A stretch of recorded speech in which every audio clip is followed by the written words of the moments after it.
Hello you crazy couriers! In this Fallout New Vegas video, I'll be giving you a walkthrough to get the intelligence implant at level 1, to maximize the skill points you gain from leveling up. This is intended for experienced players who don't mind stealing from NPCs and the subsequent karma loss. Thankfully, this will not include exploits or glitches that can potentially break your game. And I believe most of you would prefer it that way. So let's start at the beginning and wake up at Doc Mitchell's place. Set up your character however you want cosmetically, and then when Doc Mitchell takes you over to the Vigor Tester, set your intelligence around 8 or 9 since our intention is maximum skills. Note also that the amount of implants you can have is determined by your endurance. For the rest of the attributes, it's totally up to you. Once you're done with that, you get to choose your tag skills. Since you're going to be relying on these skills at their current value, be sure to tag Sneak and Barter to increase the effectiveness of a stealth boy and gain 4,000 caps faster. I chose Lockpick even though it's not really necessary to get the caps that you need. Repair is also a good skill to have, but of course the choice is yours. As for the traits, I would suggest choosing ones that will benefit your character more after the intelligence implant. For this role, I chose Small Frame and Wild Wasteland.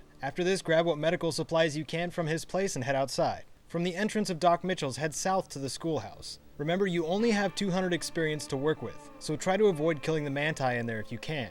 Go over to the safe and right next to it is some bobby pins. Successfully unlock it and you'll have access to a stealth boy. Right next to the schoolhouse is the residence of Victor. Inside you'll find a few miscellaneous items worth a bit of caps, and a weapon repair kit. Save that until you get to Freeside. Lastly, go over to the Mojave Express delivery box and make sure you activate it. Again, you'll find out why when we hit Freeside. Grab whatever else you feel necessary for the trip, and then let's take a stroll over to the cemetery. From the cemetery, we're taking a near straight shot northeast, over the top of Vault 19, to Samson Rock Crushing Plant, cross the road, heading north to Camp McCarran and taking the sewers from there. You will travel underground to the East Central Sewers, where we'll emerge right outside of the Crimson Caravan Company, a short distance from the New Vegas Medical Clinic. For a better chance of not being detected, wait until nightfall. I'll let the travel footage speak for itself. Don't worry, I'll be back when we reach Outer Vegas.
Here we are, safe and sound at the New Vegas Medical Clinic. Did you miss me? Now that we've made it to Outer Vegas, the only thing we have left to do is get 4,000 caps. I found 2 locations in Freeside that will net you 4,000 caps easy. And even better, they are right next to each other. The Atomic Wrangler and the Silver Rush. From outside the New Vegas Medical Clinic, you can fast travel to the Crimson Caravan that we just discovered, and discover the Freeside East Gate from there. Before entering, head south a little ways and discover the Gunrunners too, since they're more wealthy than most. We've now discovered all the locations pretty much necessary for this run, and we have access to 12 NPCs that we can sell to, which I will list off shortly. Go into Freeside and in the middle of town you will see another Mojave Express drop box.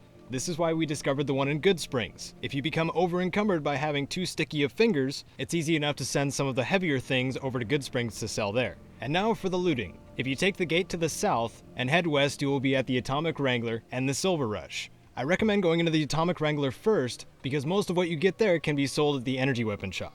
The first thing I recommend when you enter the Atomic Wrangler is to pickpocket Francine. She has 2 keys. These will unlock the bank, the kitchen, and the upstairs rooms. This isn't the guest rooms I'm talking about, this is the Garrett's room and the guards' rooms, so you have to be very careful when you're up there.